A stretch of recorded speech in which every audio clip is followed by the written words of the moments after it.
Hello! Aujourd'hui on se retrouve dans un nouveau décor pour un nouveau concept de vidéo. Je sais pas si vous connaissez un peu mon parcours avant la création de collection Ekin, mais j'ai été étudiante en histoire de l'art et puis après en marché de l'art, donc spécifiquement dans la vente. Puis en parallèle de mes études et après, et toujours maintenant d'ailleurs, j'ai travaillé pour des missions freelance, que ce soit pour des galeries d'art, des librairies spécialisées dans l'art. Donc voilà, on peut dire que c'est un domaine que je commence à connaître et que j'apprécie vraiment. Mais il y a quelque chose qui rajoute toujours un petit truc quand je vois une œuvre d'art, c'est de voir un cheval dedans. Quel que soit le médium, que ce soit de la photo, de la littérature, du cinéma, ou quelle que soit l'époque, c'est toujours le cheval qui va me taper dans l'œil en premier. Donc je me suis dit que vous faire une série de vidéos qui allie mes deux passions, l'art et le cheval, c'était plutôt une bonne idée. D'ailleurs, c'est un sujet que j'ai vu très peu abordé en vidéo, alors est-ce que c'est parce que ça ne va pas vous plaire, parce que ça n'a pas plu, ou parce que tout simplement personne ne l'a encore fait, et ben ça je verrai bien. Pour le moment, j'ai commencé à lister quelques œuvres dont j'avais envie de vous parler. Ça va être de la photographie, avec par exemple des photos de Mugbridge qui découpe le galop d'un cheval. Ce sera un petit moment pour réviser la théorie sur les différentes phases du galop en plus.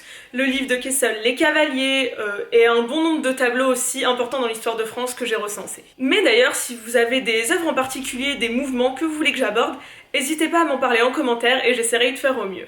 Vu que niveau histoire de l'art sur le sujet je suis plutôt calée, j'ai essayé d'en apprendre un peu plus au niveau de la sociologie. Du coup j'ai lu un livre de Jean-Pierre Digard qui s'appelle Histoire du cheval, art, technique, société. La première phrase c'est le cheval n'est pas un animal comme un autre et je pense que ça met énormément de gens d'accord.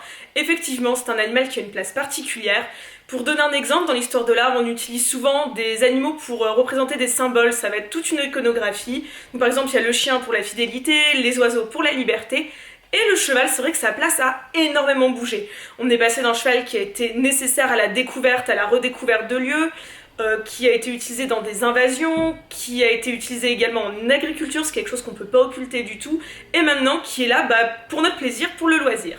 On peut dire qu'il est donc indispensable à un nombre d'événements historiques ahurissants, et c'est pour ça aussi que c'est intéressant de parler de son cas dans l'histoire de l'art. Enfin, pour le moment, je vous en dis pas plus, c'est juste l'introduction. De mon côté, j'ai commencé à recenser un nombre d'œuvres qui me semblaient importantes pour moi et qui pourraient également vous plaire.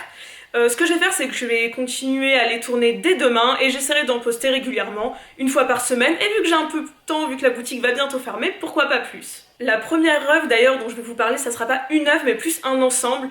J'ai pas encore tout préparé, mais c'est un sujet que je connais plutôt bien parce que c'est une exposition dont je faisais partie du commissariat. Ça sera plus simple pour aborder ce premier sujet avec vous. Sur ce, je vous souhaite une bonne fin de soirée, je vous fais des gros bisous et à très vite.